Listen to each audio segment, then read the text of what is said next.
Kayo'y nakikinig sa Patok dito sa DZAR 1026 Sunshine Radio. Patok sa DZAR 1026 Sunshine Radio. Yes, good afternoon mga kapartner. Welcome sa aming programang Patok sa DZAR. And of course, wala naman si kapartner Tony at kasama ko. Kung kahapon ay kasama ko si Chiclet, ngayon naman ay kasama ko si Lilibet. Ayan, Lilibet, mati ka naman dyan. Galing ka ng Davao. Magandang hapon ka partner Eileen at magandang hapon po sa lahat ng mga nanonood sa atin ngayong hapon dito sa programang Patok.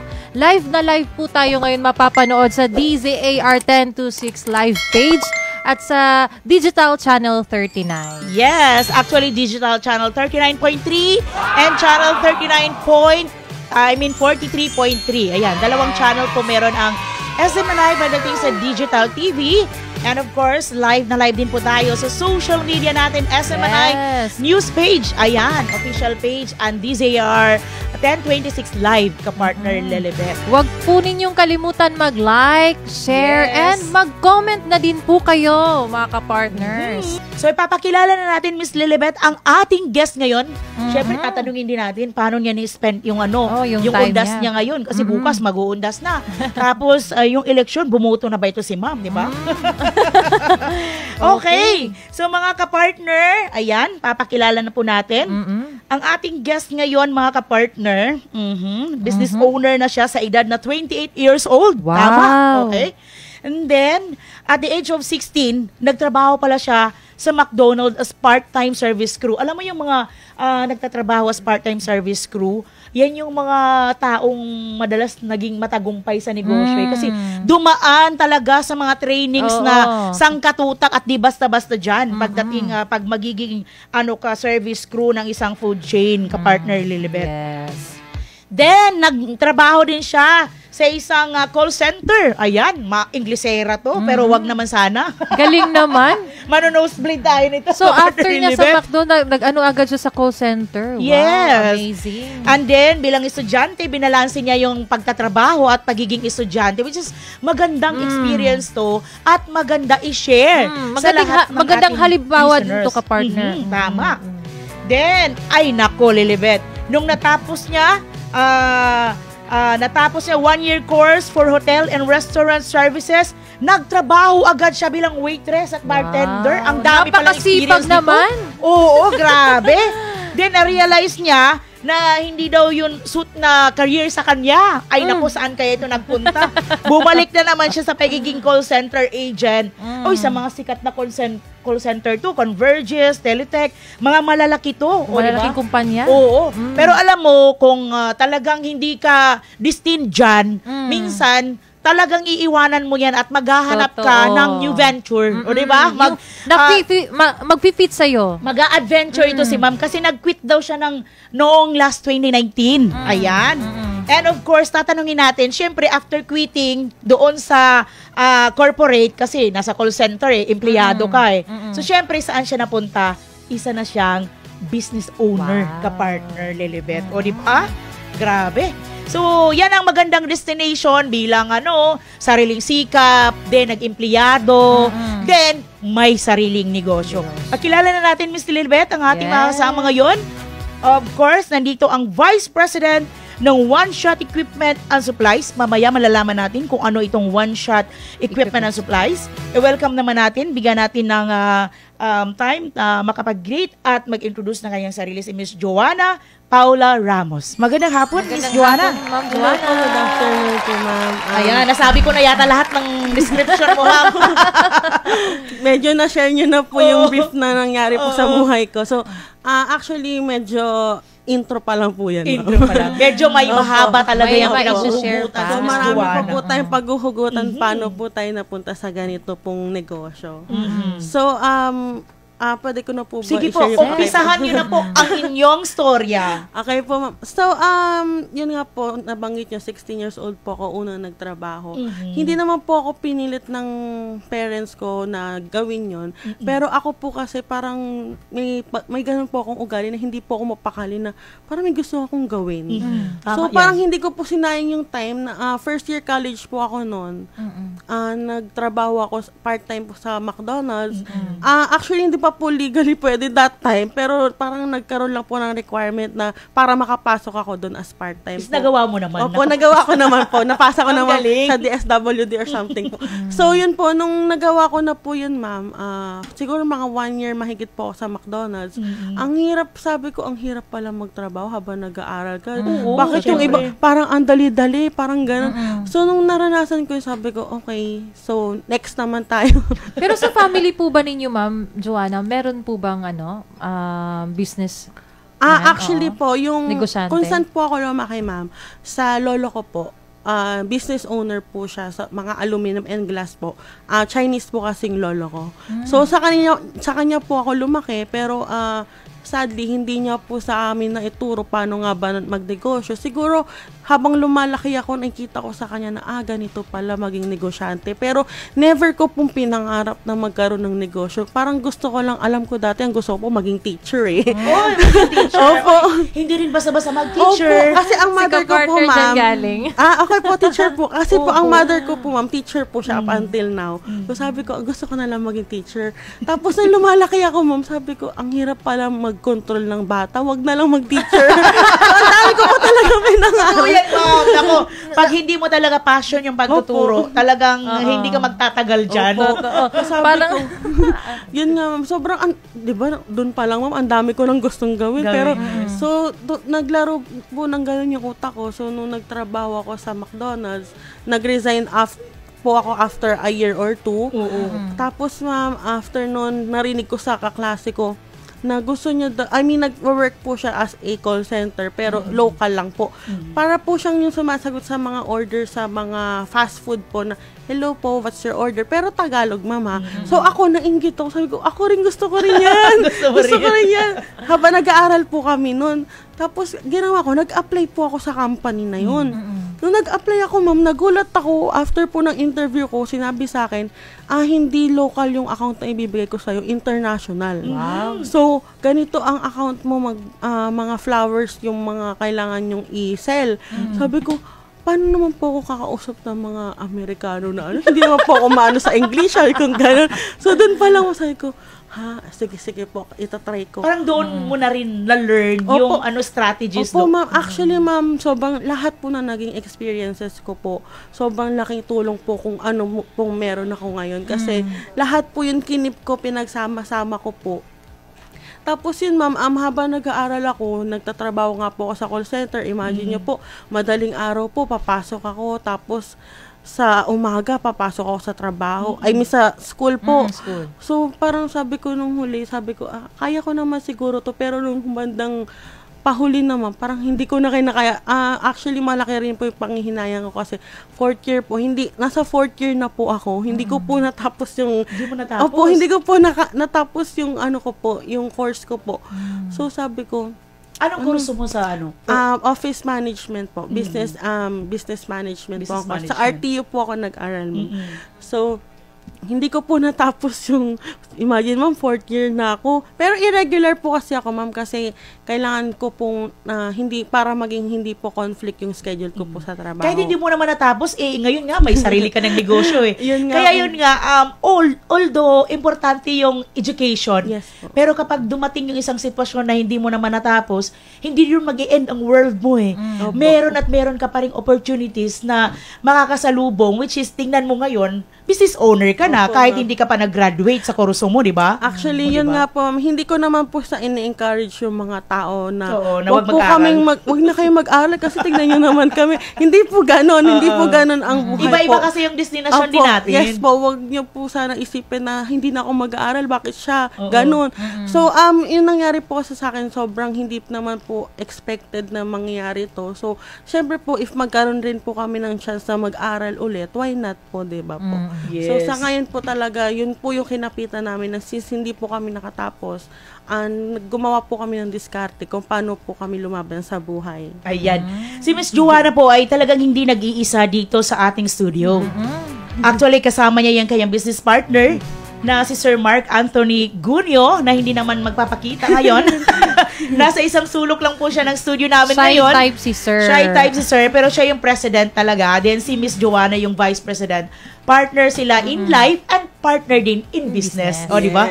Napakaganda kasi lahat ng mga napapag-guest natin dito, ka-partner Lilibet, alam mo, bago sila lumagay doon sa talagang yung relasyon na kumbaga stable na going into na talaga seryosohan, abay, dito naghahanda na sila ng negosyo nila for the future. O, di ba? Kaya ang galing, nakaka-inspire talaga yung mga napapag-guest natin ngayon, Miss Lilibet. And then, ma'am, alam niyo po, Miss Joanna, nabanggit niyo po, nag-call center ka. Opo. Paano naman? Ano nag-udyok sa'yo na, kailangan ko nang magnegosyo? Ayaw ko na dito sa corporate world. Kailangan may sarili akong pinagkakakitaan na akin. O, sige daw. Yan nga, ma'am. So, sa dami po na-experience ko, so nag-waitress pa po ako, nag-bartender. Ang dami ko na po na-experience. Siguro po, one day po, nagising na lang ako. Sabi ko, ayoko na pumasok. Ayoko na magtrabaho. Gusto mo hawak ko yung oras mo. Kasi sabi ko, kailangan, happy ako sa ginagawa ko para ganahan ako. Yes. So, siguro po, hindi ko po alam dahil ba maaga po ako nagtrabaho. Pero hindi naman po siguro kasi bigla na lang po talaga nagising ako one day. Sabi ko sa kanya, Mark, ayoko nang pumasok. Gusto ko nang mag-resign. So, sobrang thankful naman ako kasi sinuportahan niya po ako, naintindihan niya po ang sabi niya, sige, magpahinga ka muna, ako munang bahala. At that time, ma'am, minimum wage po siya. So, imagine niyo na po yung mga year 2019, 2018, yung minimum wage po natin before, hindi naman po mataas. So, nag-rent pa po kami, 5,000 pesos po ang rent namin sa Mandaluyong, plus other expenses pa po. So, siya po yung bumuhay sa amin dalawa at that time habang wala po akong trabaho. Habang nagliliwaliw ako, ma'am, iniisip ko, ano mang gagawin? Ano ba talaga? Opo, sabi ko, ano mang gusto ko talaga sa buhay? Kasi parang, ano ba, ang dami ko nang na-experience. Anong ba talagang gusto mo? Na-experience din namin yan. Yung time na parang hindi mo alam kung anong gagawin mo after mag-graduate ka, di ba? Walang Hindi mo alam anong direction po. Walang patutunguhan. So, bahala na kung saan ako padparin nito. So, ganun po ang nangyari sa akin at that time. Sabi ko, ano ba yung gagawin ko? So, ganito na lang ba gagawin ko? Kasi po, nung wala po akong work, syempre siya po nagtatrabaho, naglalaba ako, nagluluto. Sabi ko, ganito na lang magagawin ko. Nag-resign ako para dito. Wala pa naman po kaming baby, ma'am. So, sabi ko, ganito na lang magagawin ko. Maglalaba ako, magluluto. So, one day po, bigla na lang po siyang lumapit sa akin. Umiiyak po siya, ma'am. So, may mga biglang moments na gano'n, emotional syempre. siya. So, sabi niya, hindi ko na, babe, hindi ko na kaya, nahihirapan ako. Sorry, akala ko kaya ko na ako lang yung gumastos para sa atin. Pero, yun nga po, hindi na po kasi kami nakakaipon, ma'am. Ugali po kasi namin, ma'am, mag-ipon po kami. Every sahod, nagtatabi po talaga kami. So, ang nangyari, ma'am, so sabi niya, hindi ko na kaya. So, siguro, biglang may bulb po na gumano sa ulo ko. Sabi ko, ting, gumano po. So, sabi ko, okay. Ito na siguro yung calling ko na may naipon po kami noon na 50,000 pesos, ma'am. Since mahilig po kami mag-ipon, yung naipon po na yun, sabi ko, ba't hindi tayo magtayo ng business? Doon na po nag-umpisa, ma'am. Sabi ko, sige, ang gawin natin, mag-milk tea business tayo. At that time, ma'am, sobrang sikat po ng milk tea. Hanggang ngayon, milk tea. Anong in demand. Anong taon ba yun, ma'am? 2019 po ako nag-resign. 2020, ma'am. Kasi kasagsagan ng pandemya. Actually, ma'am, before pandemic po siya. Nagbukas January. kayo. So, ako na, wala pa naman po tayong idea na, magkaka-COVID ng 2020. Wala pa po talaga. Imagine, January 2020, nag-open po kami ng business na milk tea. So, lahat po ng ipon namin, binigay po namin para doon. Tapos, January po, so, ang saya-saya namin, sabi, ganito pala yung may business, ganito pala yung kinikita sa isang isang araw. Bigla na lang po dumating yung March, ma'am. Ano nangyari sa March? Nagkaroon po ng global pandemic. So, Ayan na. wala po tayong... Pandemic year 2020. So, kakastart ko lang po ng business namin. Biglang kakastart lang po ng COVID. Kailangan, wala po kaming choice kundi magsarado po. Sara kayo. So, sabi namin, ganito na lang ba mangyari? So, ayan na naman tayo. Medyo nag-overthink na naman po ako. Ganito na naman ba tayo? So, buti na lang po yung government inalaw po na magkaroon ng food delivery. So, ang naging blessing in disguise po siya sa amin, ma'am. Kasi imagine yung mga tao, bored po, kung ano yung makita nila sa Facebook, orderin. Yes, So, totoo yan. at that time, ma'am, medyo sumikat po yung milk tea business namin sa area namin. So, yung mga stocks po namin na dapat for a week, nauubos siya ng 2 days. Ganun po kalakas, ma'am, yung naging milk tea business namin. So, dahil po doon, ma'am, nakapag-invest po kami ng second hand po na sasakyan na nagagamit po namin. So, Doon sa business na yun. yes po, ma'am. So, imagine dati motor lang po yung pinapangarap, naging sasakyan po na second hand. So, para sa amin, napakalaking bagay po nun kasi at that time, 25 po ako, siya 24 years old at that time. So, parang 'di ba po sa ganung age, paano mo maiisip yung ganung klase ng diskarte. So, para sa amin talaga naging blessing po kami sa isa't isa na pareho po kami ng goal. Ayan. Okay, so mga kapartner, ayan, so partial pa lang yun ha, storytelling pa lang yun ng kanyang mga karanasan sa pag-uumpisa pag-uumpisa ng kanyang journey into business, di ba? Kasi from employee to business owner. So mamaya mga kapartner, malalaman natin ang kabuuan ng kwento hanggat sa nandito na sila into owning a business, mga kapartner. Itong one-shot equipment and supplies. Oras na rin mga kapartner, 1:34 in the afternoon. Magbabalik kami ni kapartner Lilibet. Makalipas lamang ang ilang paalala. Huwag bibitiw, magbabalik ang Patok sa DZAR 1026 Sunshine Radio.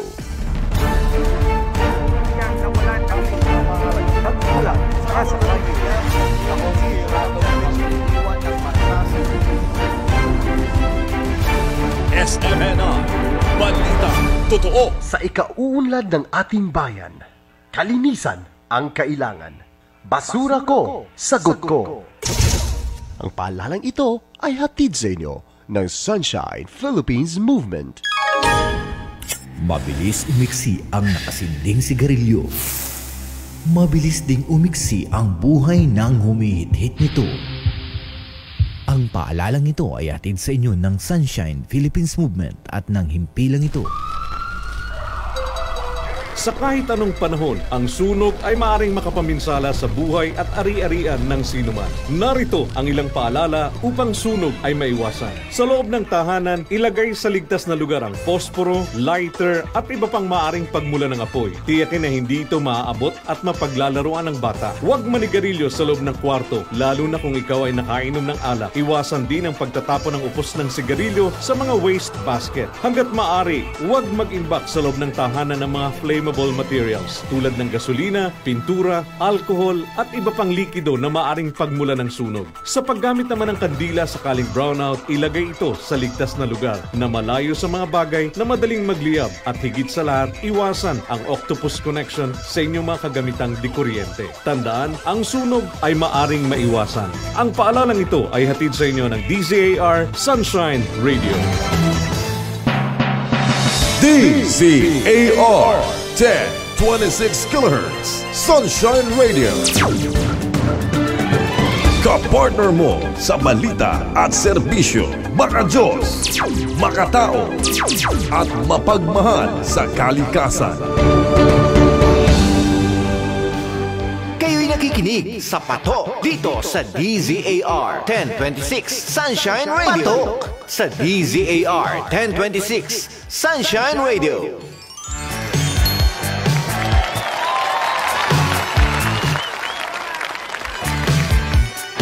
Hindi ko pala na-on. Ayan mga kapartner, balik na po tayo dito sa ating programang Patok sa DZAR. Kasama pa rin aking kapartner, si Miss Lilibet. Ayan. Of course, kasama pa rin natin ang ating live studio guest na si Miss Joanna Paula Ramos, ang Vice President ng One Shot Equipment and Supplies. Ayan, from Milk Tea, Miss Joanna. Ayan, so dito na tayo. Step by step tayong usapan ngayon, di ba? From Melty nung nagka-pandemic, tuloy-tuloy, nakabili kayo ng sasakyan. So, paano po tayo napunta dito sa One Shot Equipment and Supplies, pagsusupply ng mga laundry equipment, na pag-maintain din ng mga laundry, sinabi nyo kanina. So, ano yung naging kwento dito? Okay po, ma'am. So, meron po akong experience sa pagsisell ng mga products since nag-call center po ako. And yung partner ko po, it just so happen na pioneer technician po siya under Kaizen po. Yung Kaizen po, yes po, main distributor po sila ng hire ngayon. So, dun po siya dati nag-work. During pandemic, nung nag-start po yung pandemic, sadly po, nag-cut down po sila ng mga tao. So, napasama po siya doon. Okay. Pero naging blessing in disguise po siya sa amin. Kasi imagine, kung hindi po siya matatanggal doon, hindi po kami magkakaroon ng sarili naming business na ganun po. Di ba po, ma'am? So, parang grabe din talaga si Lord kasi hindi, kumbaga, negative yung nangyari, pero na-turn namin into positive po. Yes, so, sabi namin, okay, pagsamahin natin yung skills natin, ikaw sa services, ako dito sa marketing and customer service, palaguin natin to. So, nagsimula kami, ma'am, sobra pong hirap kasi hindi po kami kilala eh. Hindi po kami kilala. Sa pag-start, pag hindi kilala, Yes syempre po. struggling pa yan. Yes po, struggle po. Imagine, milk tea po kami before napunta. Ang layo po, ma'am, diba? Medyo makulit po talaga yung experience ko. Medyo malalayo po. Bagay na bagay sa iyo yung title natin, yung Keep Believing and Never Give Up. Yes. Kasi you always believe na kaya nyo namang gawin. Then, when it comes to mga circumstances, mga struggling time or moment mo, you never give up. O, diba? Yan ang maganda talaga sa isang negosyante. Yes po. Paano nyo naman po pinakilala, ma'am, yung business. negosyo? So, ma'am, ang ginawa ko po, since may experience po siya, sabi ko, turuan mo ko ano ba yung ginagawa. Ano ba tong laundry shop na to bago sa akin to? Turuan mo ko. So, nagpaturo po ako sa kanya. Ang ginawa ko po, ma'am, lahat po na nakikita ko sa Facebook, sumali po ako sa mga group, lahat po na nakikita ko po sa Facebook na, mukhang may-ari to ng laundry shop. I-message ko po na, hello po, kamusta po? Baka gusto nyo po magpa-maintenance sa amin ng machine. Marunong po kami mag-maintenance at maglinis. Ganun lang po kami nag-umpisa, ma'am. So, parang may pagkapilit pa ng onti yung ginagawa ko. Kasi porsigido kayo, talagang ganyan. So, sabi ko, sige, ganito gagawin ko, bahala na. Tapos hanggang sa may nagtiwala po ng isa, naging dalawa, naging tatlo. Tuloy-tuloy na yan. Tuloy-tuloy na siya, ma'am. Tapos, ma'am, ang nakakatuwa po sa mga clients namin, yung iba po, kusa po sila sila po nagpo-promote sa amin. So, pinopost po nila kami sa Facebook saying na, ito yung ginawa sa amin ni One Shot, very thankful kami kasi inalagaan yung machine namin. So, dahil po doon, nagkakaroon po kami ng free marketing. So, napopromote po kami yung business namin. So, from isa or dalawang clients in a week, nagiging fully booked po kami. Wow. In 1 month. Ganyan siya kaano, ma'am. Kasi maganda yung services niyo eh. Ang sekreto naman kung bakit babalik-balikan kayo at talagang tatawagan kayo ulit is yung quality ng services. So, Ayan. nasatisfy talaga yung customer. Opo, tama po yan, ma'am. So, ilan mga empleyado mo ngayon na nagsiservicing? As of now po, nasa around 6 or 7 pa lang po kami. So, parang one team?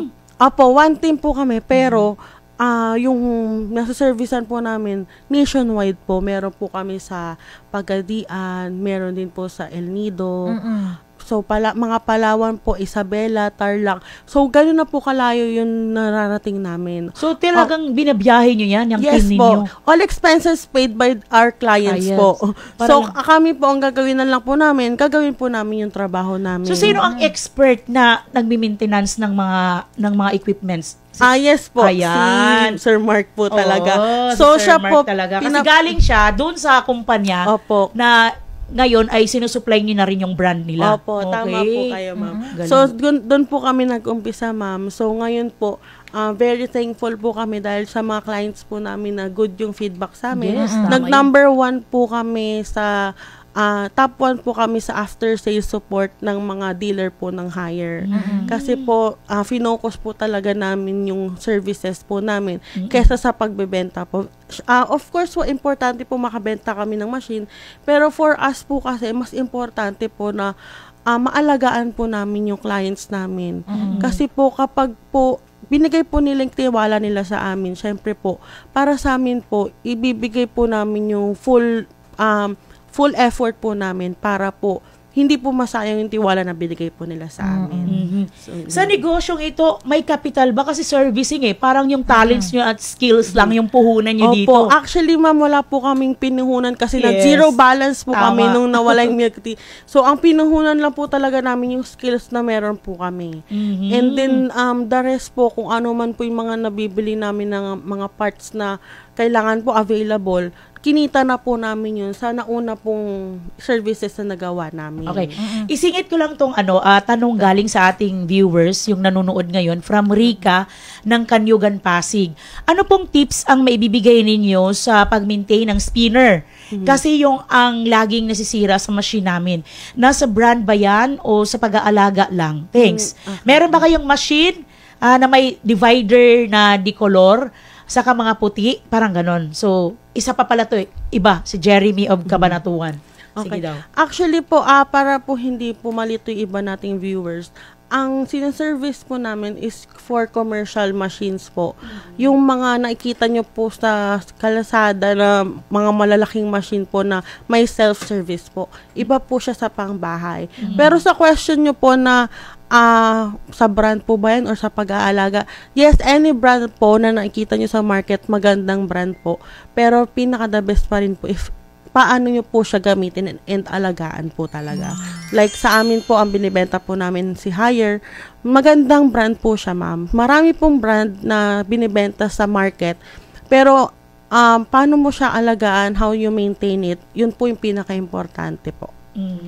So, meron bang yan? Kumbaga, ilang kilo, depende din ba sa machine, na yes, hindi siya madaling masira? Kasi, kadalasan, hindi na gumagana yung spinner. Yun ang yung siguro minsan nasobrahan problema. sa paglagay din. Ganun. Actually, ma'am, sa machine po, importante rin po na inaalam ninyo if ilang kilo lang ba talaga yung pwede sa machine na yun. For example, ang nakasulat po sa machine, 10 kilos. That doesn't mean po na 10 kilos talaga ang ilalagay nyo po doon. Mag-allowance, mababa lang. Kailangan po may allowance po tayo kasi yun po yung capacity niya sa buong drum niya, 10 kilos yung kasha. Pero dapat ang ilalagay mo lang dyan sa machine na yan is 7 to 8 kilos kasi po may water pa po tayong ilalagay. So, mabigat po siya. Ganun po ang tamang pag-aalaga po. Ayan. Alam kong dumaan ka talaga sa iba't ibang mga karanasan, mga experiences, failures, o ano pa man. Ano yung maisishare mo? Ano nagbigay sa'yo ng lakas ng loob na talagang i-overcome lahat ng mga challenges? Sino yung nag-inspiration mo sa bawat mga experiences mo na gano'n? Siguro po number 1 naging inspiration ko po syempre yung family ko po. Kasi yun nga po, lumaki po kasi ako sa grandparents ko and nakita ko po yung struggle nila paano nga po magnegosyo. Tapos sa mga kapatid ko po, yun nga po, actually sa kanila po ako natuto maging call center agent kasi naging sabi ko, lahat na kami call center. Or saya-saya ako po nung time na yun. So sabi ko, yung mga ganun experiences po. Tapos, syempre po, yung partner in life ko kasi hindi rin po talaga naging madali yung journey po namin. And ngayon po, almost 10 years na po kami next year. Sa 10 years po na yun, sobrang dami na po naming napagdaanan. Ups and downs po talaga. Pero up until now po, magkasama kami. Kasi for me po, ma'am, ang isa po sa importante sa success sa buhay, dapat yung partner mo, pareho po kayo ng goal. Hindi po pwedeng ikaw lang, hindi pwedeng ako lang yung may ganitong pangarap.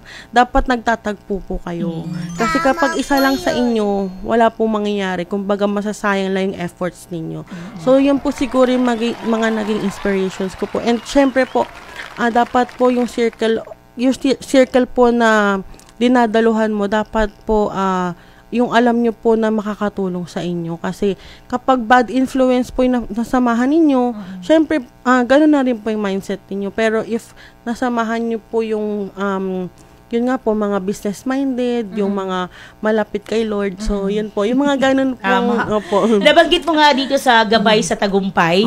Nandito, basahin ko lang.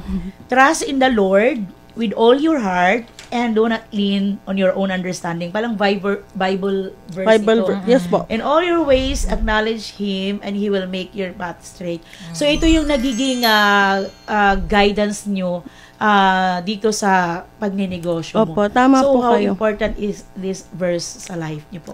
Sobrang importante po kasi kung hindi po kasi ako nag-trust kay Lord sa mga nangyayari sa buhay namin, siguro matagal na po kami sumuko.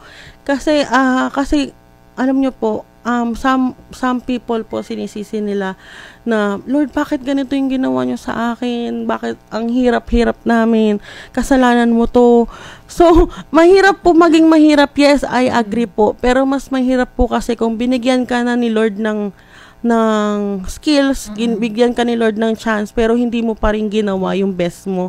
So, para po sa akin, yes, mahirap maging mahirap po kasi naranasan po namin.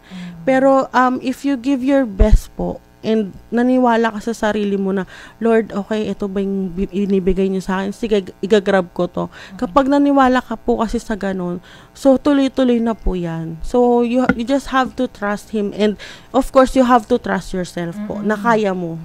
Hindi lang po ba kayo, ma'am, hindi lang po ba services yung binibigay nyo sa mga empleyado? Nag-aano din po ba kayo? Nag-aalok din po ba kayo ng machines? Yes po, nagbebenta rin po kami ng Hire Pro XL po na laundry machine. And yun nga po, nationwide din po yung pagbebenta namin ng machine, ma'am. Paano nyo naman po, ma'am? Paano naman po kayo nagre-respond sa market, sa competition po ngayon? Yun nga, ma'am. Imagine, ma'am, ang dami-dami po nagbebenta ng machine. Yes, totoo. Iba-ibang brand, iba-iba pong company. So kami na wala naman po kaming experience sa ganon, imagine nagtitiwala po yung tao sa amin na magbitaw ng hard-earned money nila. So kami po talagang, una po sa lahat, kinumpleto po namin yung legal papers po namin. So sa BIR, lahat po ng papers na dapat for the business, kinumpleto po namin. Para po hindi po matakot yung mga tao na, bakit ko ibibigay sa'yo yung pera ko? Baka mamay scammer ka.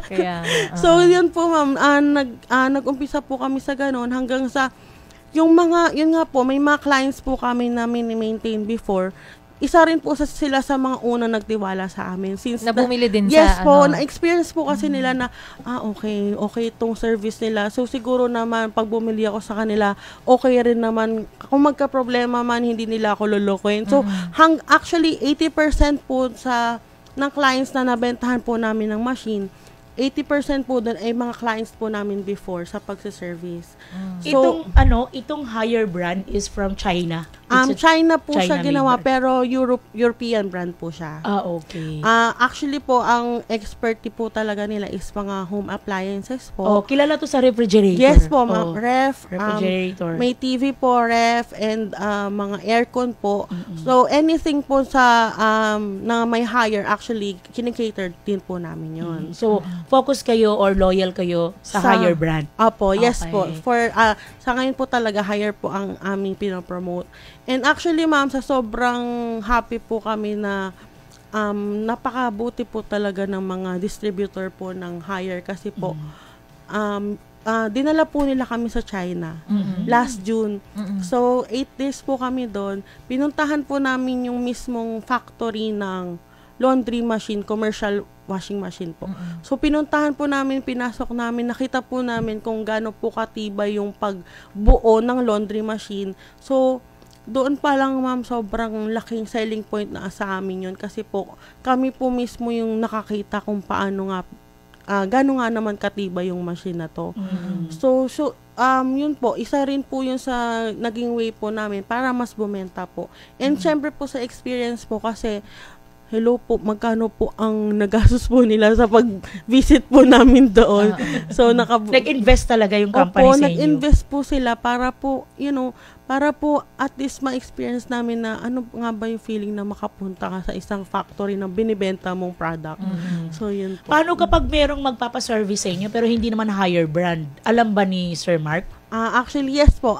Any brand naman po, halos any brand kinikater namin as long as meron po kaming available na parts. Kung wala man po, i-endorse po namin sila sa ibang kakilala po namin company. Yung yung Hire na laundry machine, meron bang daw parang separate sa mga deputy o separate isahan lang ang paglalaba doon? Parang usual po na paglalaba, ma'am. Like, halimbawa, unahin mo talaga yung mga puti muna. Unahin mo yung load na puro white, mga light po, and then mga dark, mga ganun po. Tsaka meron naman yung kung delicate ba, kung regular ba na mga damit. Alam nyo pala po, ma'am, yung mga may washing machine kami, medyo nasira na nga. At kailangan na rin i-maintenance. Okay, ka-partner, meron tayong may tanong mga dito. May mga messages na tayo, mga interaction mula sa ating mga viewers, listeners. Ayan, so basahin mo naman, Miss Lilibet. Ito galing kay Baby G. Ano ang most fulfilling experience mo as a business owner, ma'am? Mga fulfilled experience mo. Siguro po yung pinaka-fulfilling para po sa akin is yung makuha ko po yung trust ng clients. Yes. Kasi yan po yung sobrang hirap pong ma-earn sa panahon po ngayon. Kasi marami po talagang manloloko ngayon. And yes, galit din po ako sa manloloko. Kaya hindi ko po yung ginagawa sa mga clients namin. Ayan. Then may comments din tayo. Hipag ko yun from Berian Cleofe. Ayan. Shout out. Maraming mga nanonood sa'yo. Ayan. So mga kamag-anak mo siguro to, no? Ayan. Buti may negosyo na ang lahat. Nakaka-inspire kasi yung programang Patok dahil ini-encourage talaga natin yung lahat na pwede palang magnegosyo. Kaya ka namin tinatanong din ng mga personal experiences mo para naman makilala ka ng mga viewers namin. Ay, ganun pala niya inumpisahan. Ay, hindi pala basta-basta. May idea din sila. May idea din sila. At maging model yung experiences mo sa kanila. At ma-encourage talaga natin silang magnegosyo rin katulad mo. Di ba? Okay. So, meron ka bang mga i-advise dun sa mga estudyante na mga nanonood sa atin? Kasi ito, after nitong programa natin, ipopost natin ito sa Facebook, then isi-share natin. Baka may mga estudyanteng manunood sa episode mo. Ano yung maipapayo po ni Miss Joanna? Okay, para po sa mga students na nanonood po dito ngayon sa Patok, sana ituloy niyo po yung pag-aaral niyo, and hindi ko po kayo ina-encourage na tularan ako na hindi po kasi ako nakatapos. But then again, iba-iba po tayo ng experiences sa buhay. Plus points po talaga na nakatapos kayo sa pag-aaral.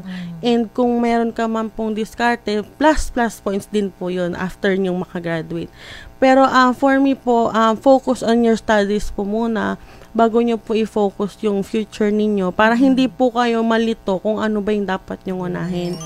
And para naman po sa mga tao po na nangangarap din po magkaroon ng sarili nilang business, mapapayo ko lang po, kung tingin mo kaya mong gawin, wag mo nang i-delay kasi habang dinedelay mo yung pangarap mo na magkaroon ng negosyo, dinedelay mo rin yung pangarap mo.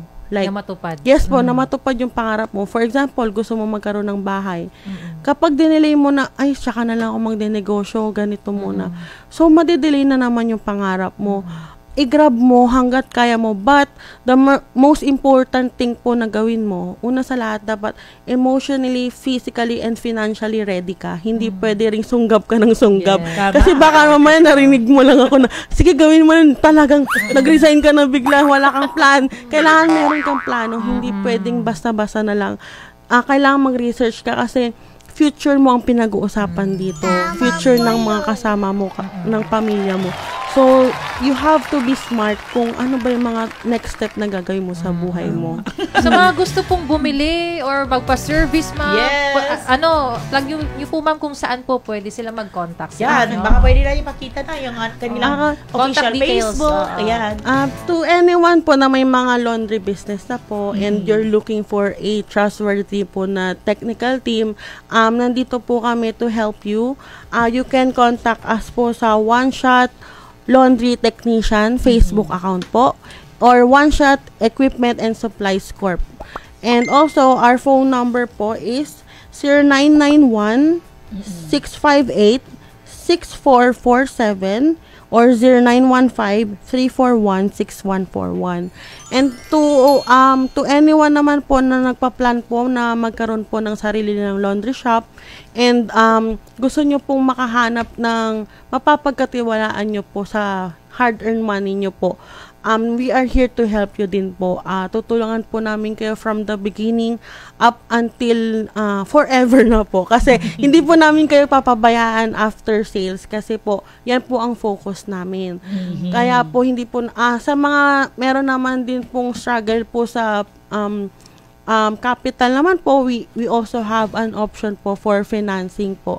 So, meron din po tayong loan, meron pong cash, meron pong loan. You just have to message us po para ma-explain po namin paano po yung mga dapat gawin and requirements po. Ayan. So, may mga promo packages po ba kayo na mga ino-offer sa ating mga clients? Yes po. Actually po, currently po, we have a per month promo po. And included na po lahat doon. Ang gagawin nyo na lang po, ma'am, magbubukas na lang kayo ng laundry shop. So, pero number 1 po, ma'am, ito po yung number 1 tip po namin kapag magbubukas po kayo ng laundry shop business. Kailangan po yung location, yun po yung number 1 na iisipin nyo. Kasi po, mahirap po na magdatayo po tayo ng laundry shop na hindi po matao yung lugar na sa dulong-dulo po kayo. So, mahirap po yung madali po tayo Yes po. So, yung ang tip po namin, dapat po sobrang matao po yung lugar. For example, malapit sa school, sa palengke, sa mga condominium. Ganun po ang mga tip namin sa mga magtatayo po. So, yun po ang number 1 nyo po na hahanapin. Kapag may nahanap na po kayo, tawag po kayo sa amin para free ocular visit po namin kayo. Yan. So mga kapartner, ayan, medyo nakalimutan natin itanong, magkano ba magpapaservice sa inyo sa one shot? Syempre, ganun na matanong mga Pilipino ngayon magkano ba dyan? So yung services po namin, for example, may nasira pong machine sa inyo, ang cost of labor po namin for kahit ilang machine na po yan, basta may nasira po, 800 pesos po ang labor dyan. And basic po yun. So, sa cleaning naman po, 1,300 naman po for washer and dryer na po. Ang deep cleaning naman po, 2,300 per set din po, washer and dryer. Abay, afford pala nila yan.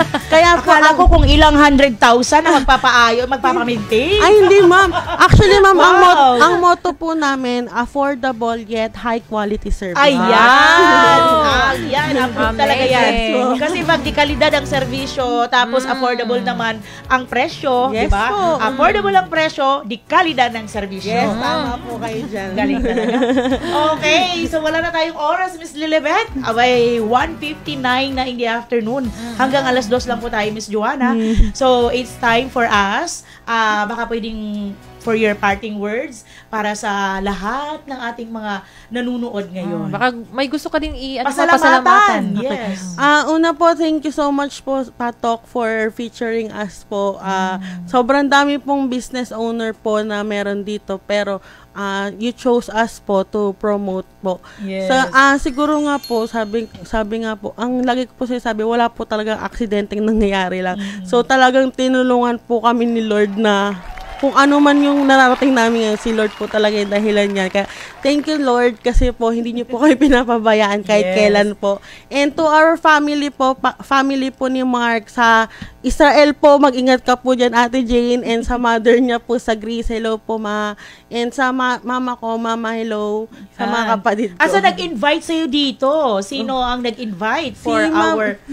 Si Ma'am si Ma'am Wela po talaga. Nagulat ako. Si Ma'am Wela kaya pala very supportive. Thank you po, ma'am. Si Ma'am Wela po, ni-message po ako. Naghahanap siya ng partner, kaya malamang magpa-partner na talaga kayo niyan. Okay? Thank you po. So, mga ka-partner, ayan, so narinig niyo po yung istorya ng ating live studio guest, ka-partner Lilibet. Ano ba yung natutunan mo, Miss Lilibet?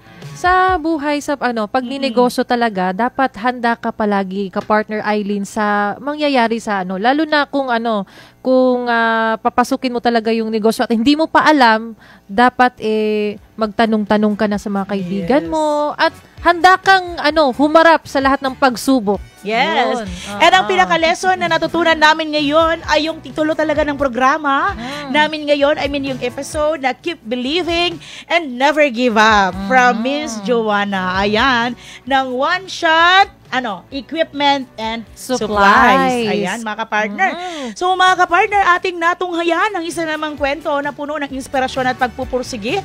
Nawa kayo'y aming na-inspire sa kwento ni Ms. Joanna Paula Ramos, ang Vice President ng One Shot Equipment and Supplies. Kaya laging tumutok, lagi ninyong aabangan ng iba't ibang kwento ng tagumpay sa likod ng mga kilalang brand, produkto o kumpanya. At yung magpapakilala rin ng mga brand, pwedeng-pwede dito. Yes. Tulad ngayon, okay? Kami ang yung mga kapartner. Ako si kapartner Aileen Navarro. At ako naman si kapartner Lilibet Yap. Maraming salamat. Kaya naman kung meron kayong kwento na alam mong papatok at tatatak sa isipan ng bawat Pilipino, abay huwag mong itago kundi dapat ito ay iyong ibahagi at Ipatok na yan!